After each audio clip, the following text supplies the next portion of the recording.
Christmas lani December ang sun loi ter mi cheu cha lung lok na kha mi dang cha zu ngai tuar cha kan ma le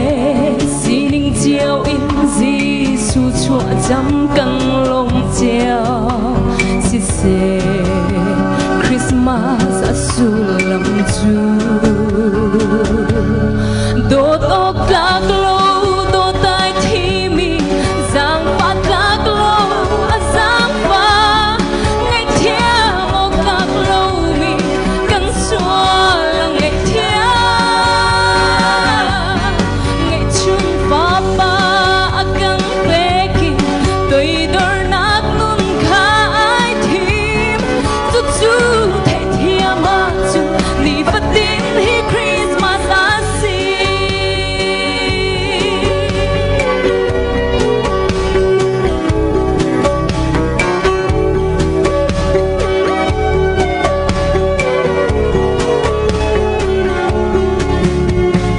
mi phim pa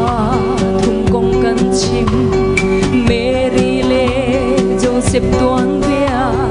tu khana ang tu gal ta kin Mesia chua an lok na kong van boy fa tôi dor na kin cho quang chung a chua kan ti December tha liam i tuan bia an chang di cha si se Christmas asulam chu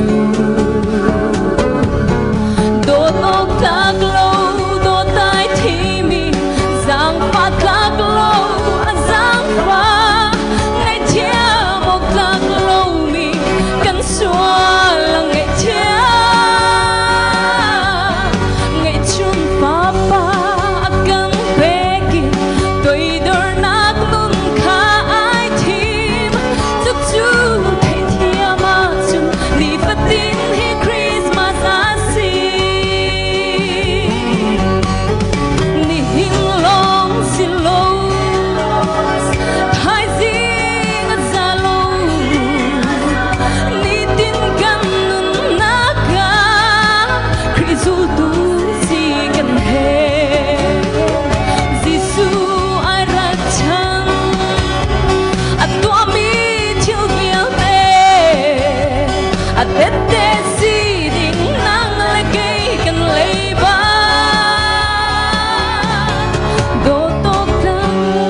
do tai thi mi giang phát tak lo giang pha ngày thia một tak lo mi kan xóa ngày thia ngày chung pa pa kan về kỳ tôi đôi nát nun khai thìm chút chút thấy thiam a chung đi phát tin hi Christmas asi chút chút thấy thiam a chung đi phát tin hi Christmas asi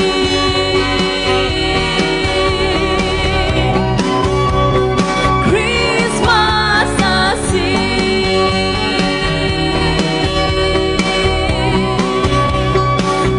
Christmas asi